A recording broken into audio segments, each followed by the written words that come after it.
I'm Scott Tibbles with the Investing News Network, and I'm having a chat with Remi Piet, who is Senior Director at America's Market Intelligence. Thank you for joining me today, Remi. My pleasure, Scott. So, today we're going to have a look at Colombia.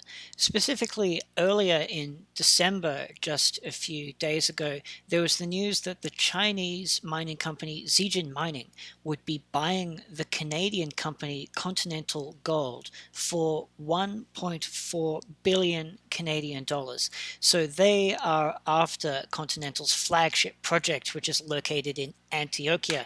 It is a gold and silver project with 3.7 million ounces of gold and 10.7 million ounces of silver. So that's quite a lot of precious metals to shake a stick at. So, Remi, this is not the first merger or acquisition of 2019, as we all know.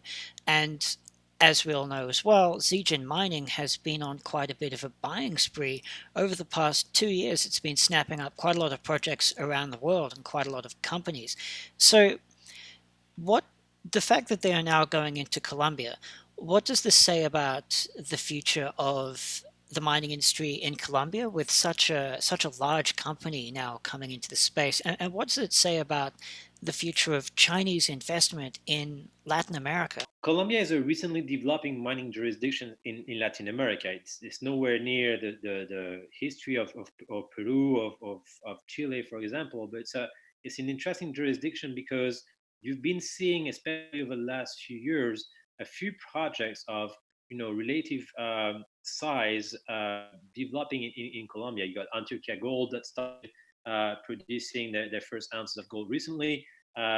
Anglo Ashanti is doing regular progress in their copper production, actually with the project in Jericho. B2 Gold invested with Anglo Ashanti and taking over the Gramarote project. So you're seeing more and more interest from large players and international investors in Colombia. Now, the jewel in the crown was definitely Continental Gold. It's a project that has been developed fairly successfully under the presidency of Mateo Restrepo, who was president of Continental Gold until last year. The project was able to, successfully deal with a series of informal miners, of presence of security issues around the Buritica project. There's still some security issues around the Berlin project, and unfortunately, 3 geologists were killed late last year around that project. But we've seen a project that steadily moved forward with very interesting levels of reserves, a good managerial team of them coming from BHP that were pulled into Continental Gold. Newmont is a strong partner inside the company, and so when we're looking at this takeover from Zijin, it's definitely a wise move from the Chinese company because it is a project that is promised to provide sizable production over the next few years, and actually can rely on some high level of support from the local mayor, from the communities. I'm really going to be in talking with some of those stakeholders and with the newly elected governor of Antioquia next week. And we definitely have been very instrumental in trying to stabilize and encourage towards the development of sustainable mining projects in Antioquia.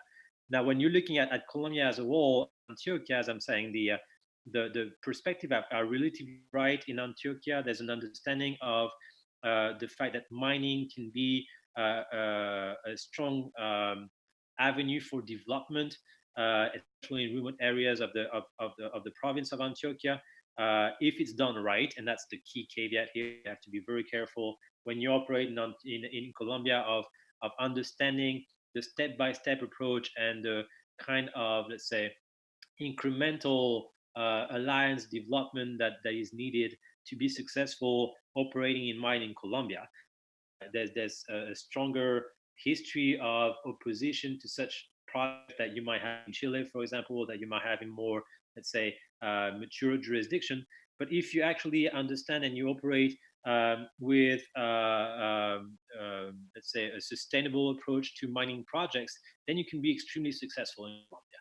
And that's what, as I was mentioning, Continental was able to do over the last few years.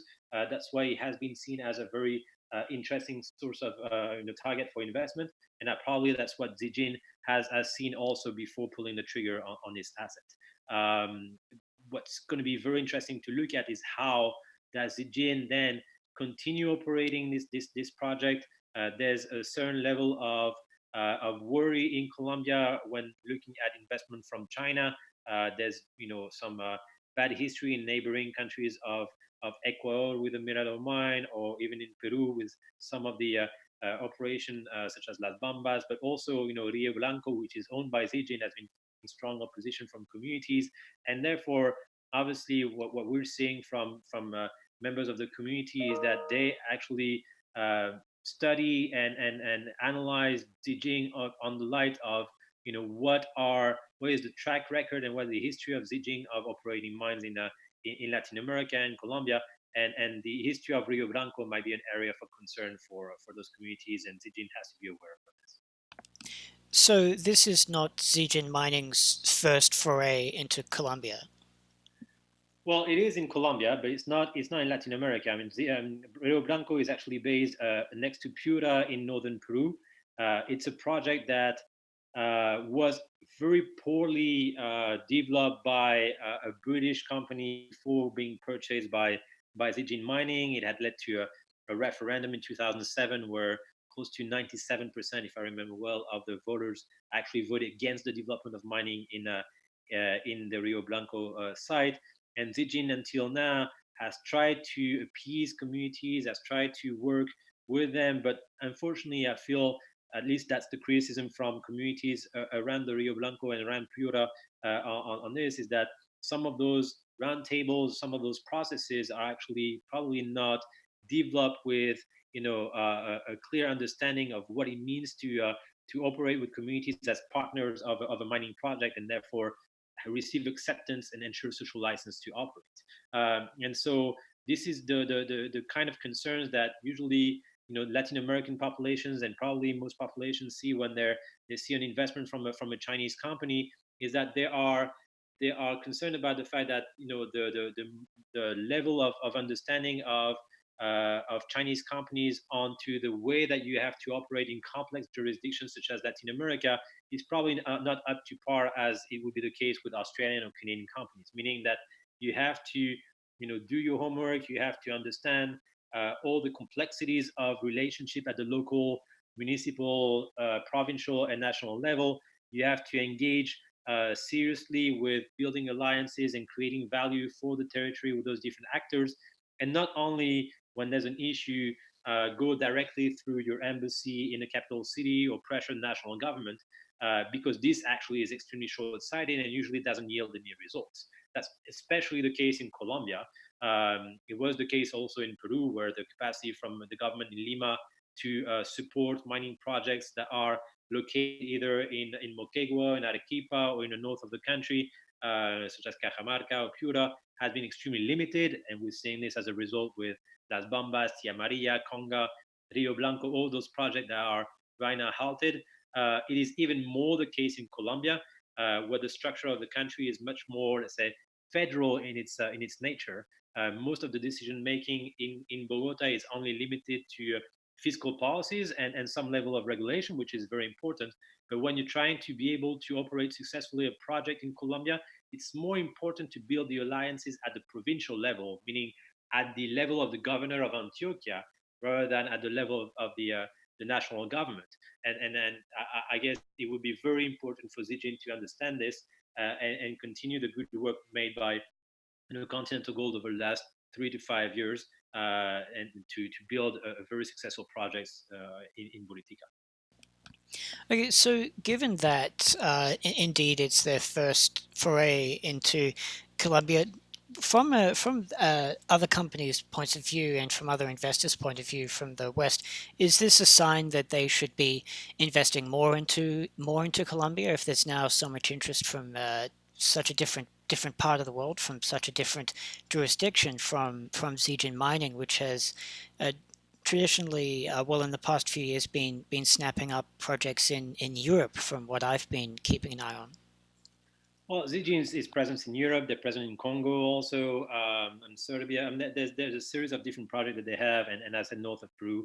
Um, from the perspective of other mining companies, it's always interesting for other mining companies to see newcomers in the sector, and especially newcomers with the capacity to invest as Zijin has. When you look at Colombia specifically in terms of large actors, you do have BHPs present, but in the coal sector in La Guajira, so north of the country.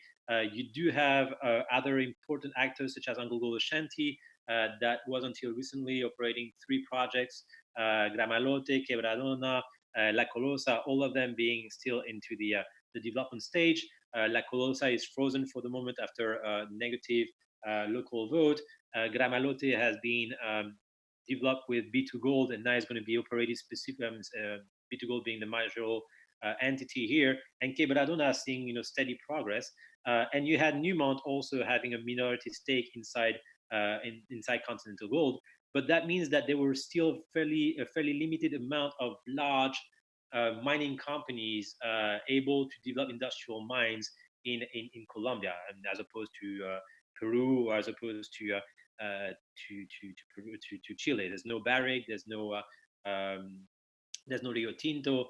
There's limited large industrial miners in Colombia up to today. So the arrival of Zijin is always can always bring some strong incentive to attract other investors and create better alliances within the mining sector in Colombia.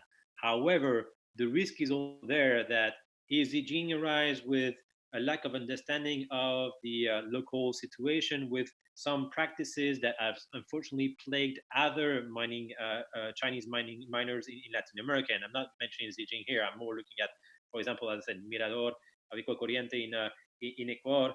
This also can hold the seeds for a destruction of the perception that mining can be a positive force for the development of local economies, something that several miners, as I said, Anglo Ashanti or Newmont, have been working extremely hard to achieve in Colombia. And so it will be very important for Zijin to understand this, to operate in collaboration with other mining companies in Colombia, and to know how to navigate the very complex layers of political power and influence in Colombia, not only, as I said, at national level, but more than anything at the local and provincial level, and understand also the specific risks. I mean, you do have in Buritica the history of a strong presence of informal miners. Some of them were actually linked to cartels such as the Clan del Golfo.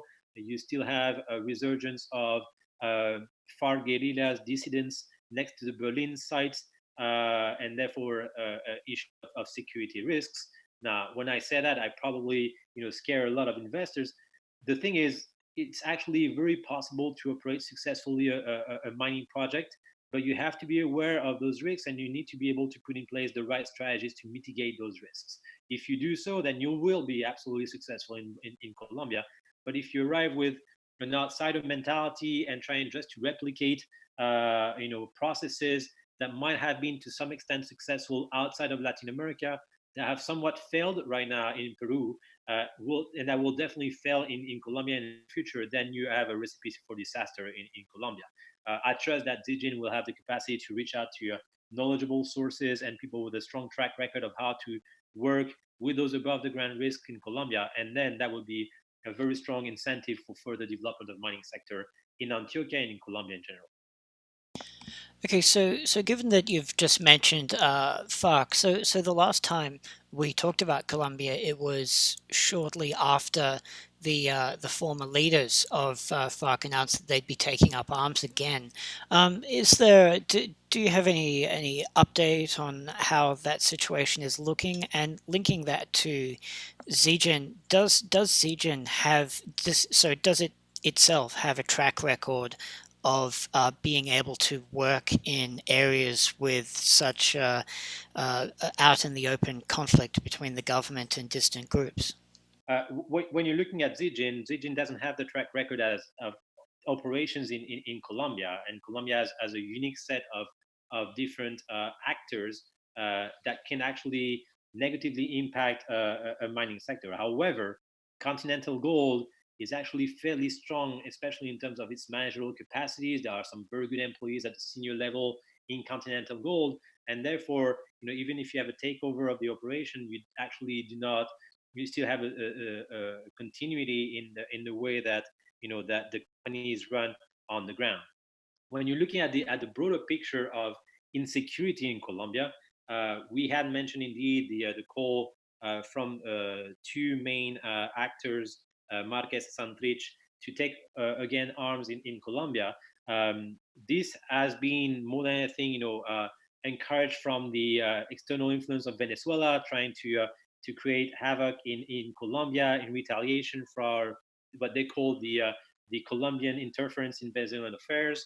And so you have this antagonism between Venezuela and Colombia, which is very much at play there.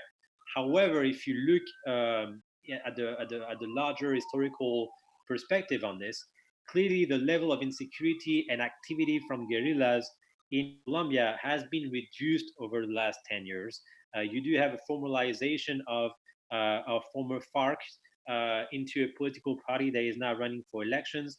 You do still have obviously some dissidents that have gone back into informality and have operated with a limited amounts of kidnapping and definitely a rise of coca production to be able to finance some of their operations. But we're nowhere near Colombia 20 years ago.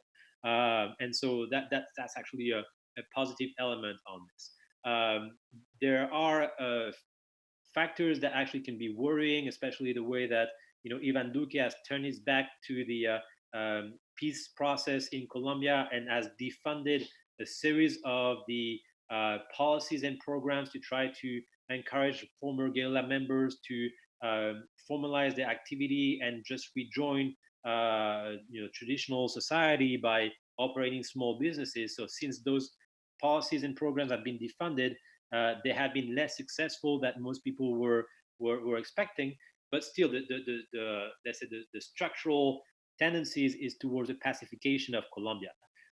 Something that should not be exaggerating because risks still exist. They do exist specifically, as I was mentioning, for Continental Gold around the Berlin site, where you do have attempts at trying to collect money from different operators, clear risk for sequestration and kidnappings if you actually do not follow clear security protocols.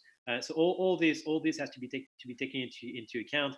But we're very far from the situation that occurred 20 years ago, and we're very far from even much more insecure jurisdictions in Africa, specifically, for example.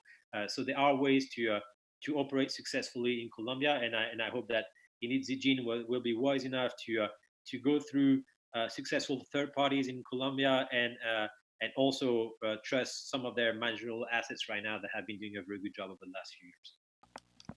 Fantastic. Well, I think that we will leave it there then. Thank you so much for taking the time to give us an update on the situation in Colombia and with Zijin Mining.